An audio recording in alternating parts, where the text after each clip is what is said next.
L'actualité principale d'aujourd'hui, c'était ce nouveau bif entre Donald Trump et le président de la Fed. Jérôme Powell, on le sait, on connaît les intentions de Donald Trump et ce depuis qu'il est arrivé au pouvoir en janvier. Il a déjà insisté à de multiples reprises auprès de Jérôme Powell pour que celui-ci baisse les taux, mais depuis, rien, nada. Jérôme Powell ne bronche pas malgré que Donald Trump fait pression sur lui et n'hésite pas à l'allumer clairement, publiquement et encore aujourd'hui. Donald Trump a partagé le fait que si Jérôme Powell connaissait son job, il aurait déjà baissé les taux. Il a d'ailleurs pas hésité de rappeler que l'Europe vient de baisser ses taux.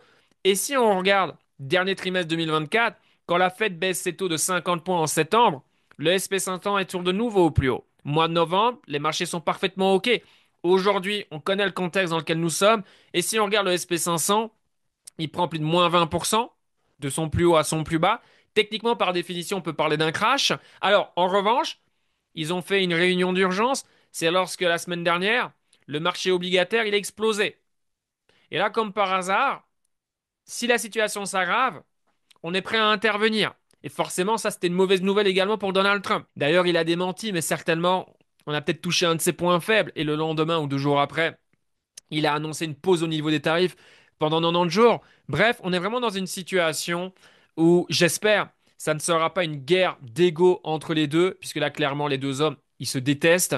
Donald Trump fait que allumer Jérôme Powell, il fait pression sur lui. Alors, si on s'intéresse au prochain FOMC meeting qui a lieu le 7 mai, on peut très clairement voir sur Polymarket que les gens n'y croient pas.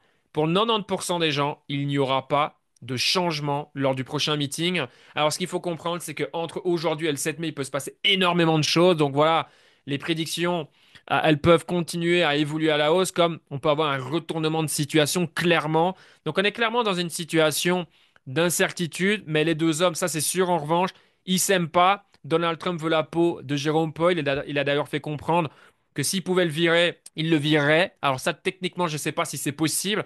Si vous êtes mieux renseigné sur le sujet, partagez-le moi en commentaire. Mais voilà, on a vraiment une tension entre ces deux hommes. Qui va plier le premier? À voir. Après, Donald Trump, bon, il va continuer à insister, bien sûr. Donc c'est plutôt en ce qui concerne Jérôme Powell. Mais hâte de voir comment tout ceci va évoluer dans les prochains jours, dans les prochaines semaines. Est-ce que la Fed va baisser ses taux lors du prochain FOMC meeting ou est-ce qu'ils vont devoir réagir d'urgence dans les prochains jours, prochaines semaines? Parce qu'il se passera événement X, Y, Z.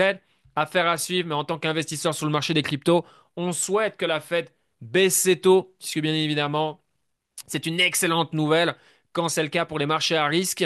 Donc voilà, espérant que Jérôme Paul va baisser les taux pour nos propres intérêts. Sur ce, on se retrouve pour une prochaine vidéo. Si vous aimez ce type de contenu, n'hésitez pas à suivre la chaîne, à liker et puis surtout, pour plus de contenu crypto, n'hésitez pas à rejoindre mon canal Telegram gratuit disponible en description. Sur ce, à la prochaine.